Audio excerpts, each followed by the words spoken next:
Halo semuanya, Assalamualaikum warahmatullahi wabarakatuh. Perkenalkan, nama saya Lola Novika Maharani dengan NIM 1918132. Di video pertama ini, saya ingin mendemokan database sistem informasi saya yang berjudul Dispotmar. Oke, kita langsung aja masuk ke database Dispotmar. Nah, di database Dispotmar ini memiliki 5 tabel. Yang pertama ada anggota, desa, kegiatan, satker, dan users. Kita langsung ke tabel yang pertama. Nah, tabel anggota. Di tabel anggota ini terdapat ID anggota, nama, alamat, kontak, ID satker, created add, dan update add. Nah, di samping nama ID anggota ini terdapat kunci emas yang menandakan si ID anggota ini merupakan primary key dari tabel anggota dan dia disetting auto increment. Auto increment di sini fungsinya itu memudahkan kita sebagai user ataupun administrator dalam membedakan ID antar data yang akan dimasukkan nanti. Lalu di sini ada nama, alamat, kontak yang bertipe data varchar. Dan di sini ada ID satker. Nah, di sini ada kunci silver. Ini menandakan bahwa ID satker merupakan foreign key dari tabel anggota, yang mana nanti akan direlasikan dengan tabel yang lainnya. Lalu di sini ada created add. Ini berguna saat user ataupun administrator menambahkan data baru, dan update add di sini apabila si user ataupun administrator mengubah data yang sudah ada, data lama menjadi data baru tanpa mengubah ID yang sudah dimiliki. Lanjut kita ke tabel desa. Di tabel desa ini terdapat 10 fields. Yang pertama ada ID desa, nama, provinsi, kota, ke sini kecamatan teman-teman. Saya singkat biar nggak kepanjangan. Ini ada kelurahan, jumlah, maksudnya di sini jumlah penduduk, ID satker, created add, dan update add. Nah, di tabel desa yang menjadi primary key itu si ID desa ini, dan pastinya dia auto increment. Lalu di sini ada provinsi, nama, kota, kecamatan, kelurahan yang bertipe data varchar, panjangnya 200, dan JML atau jumlah di sini bertipe data integer.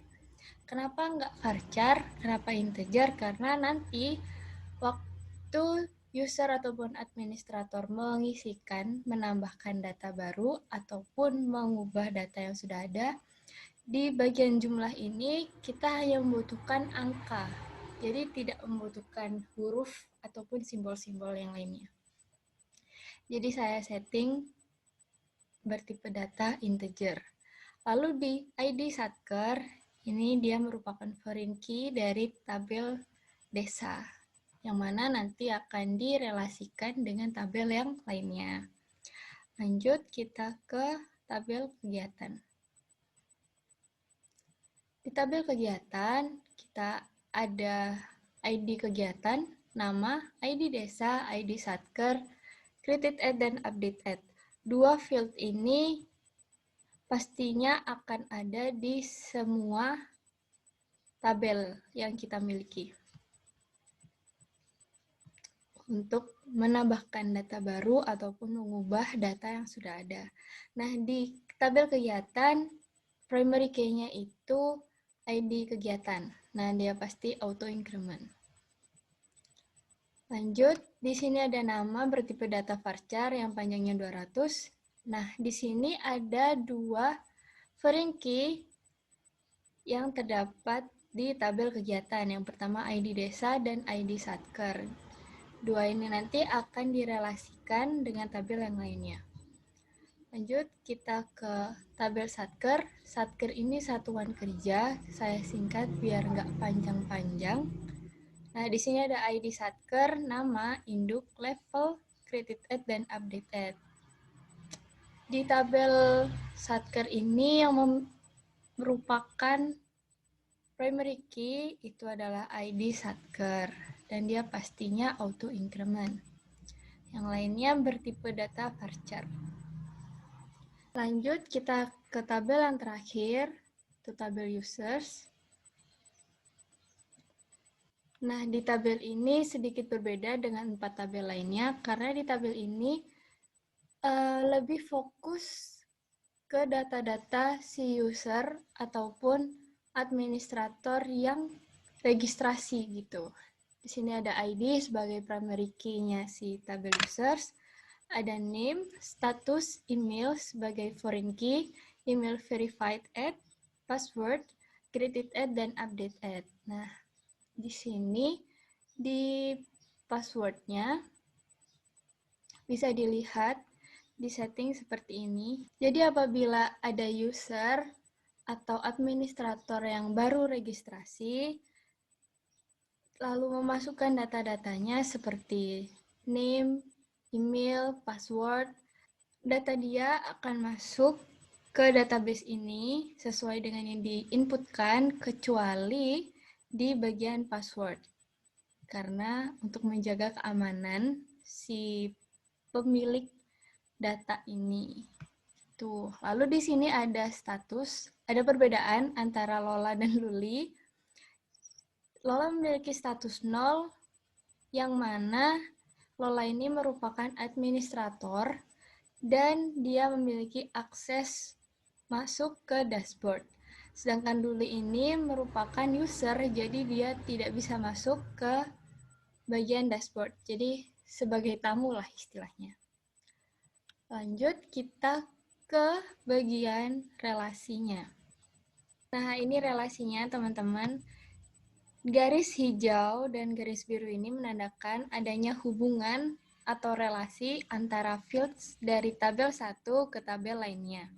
Seperti contohnya ID Satker di sini dari tabel anggota, dia terrelasi dengan ID Satker yang ada di tabel Satker. Begitu pula ID Satker yang dari tabel Satker ini terrelasi dengan ID Satker yang dari tabel kegiatan dan juga ID Satker yang ada di tabel desa. Dan di sini juga ada ID desa yang merupakan primary key dari tabel desa yang terrelasi dengan ID desa dari tabel kegiatan yang merupakan foreign key. Nah, salah satu fungsi relationship ini juga memudahkan kita sebagai user ataupun administrator dalam menambahkan data baru maupun mengubah data yang sudah ada. Misalkan nih, kita ingin menambahkan data baru di tabel anggota. Nah, nanti saat di bagian Satker, kita tinggal milih aja nih, karena sudah terdapat data-data yang diambil dari tabel Satker ini. Jadi tidak perlu mengetik ulang, mengetik panjang-panjang nama ataupun data yang ada di ID Satker ini. Begitu pula di tabel yang lainnya, seperti ini, tabel kegiatan. Saat kita memasukkan data baru atau mengubah data yang sudah ada di tabel kegiatan, kita tidak perlu mengetik ulang nama desa, kita tidak perlu mengetik ulang juga nama satkernya, karena tinggal ambil aja nih, jadi tinggal pilih-pilih, tinggal klik-klik gitu aja. Oke, mungkin cukup segitu dulu database yang bisa saya demokan. Terima kasih. Wassalamualaikum warahmatullahi wabarakatuh.